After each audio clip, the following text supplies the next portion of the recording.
నీకు తృప్తి, సంతోషం, సుఖం, నెమ్మది, మనశ్శాంతి, ఆదరణ నా రెక్కల నీడలో ఉంది.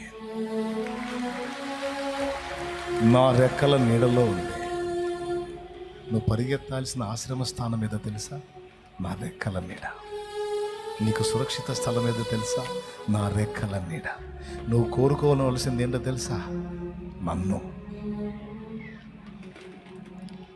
ఇది కూడా నీకు ఎందుకు చెప్తున్నాను తెలుసా? నువ్వు నా యందు భయభక్తులు కలిగి ఉన్నావు గనక, నన్ను ప్రేమిస్తున్నావు గనక, నువ్వు నన్ను కోరుకుంటే ధన్యుడు అని నీకు నేర్పుతున్నాను అంటాడు దేవుడు. ప్రియులారా, యేసు మనకి అవసరాలు తీర్చేటువంటి ఒక వస్తువులాగా, మన సమస్యలకు పరిష్కారం ఇచ్చేటువంటి ఒక బయటి వ్యక్తిలాగా, బయట వస్తువులాగా మనం పరిగణించకూడదు.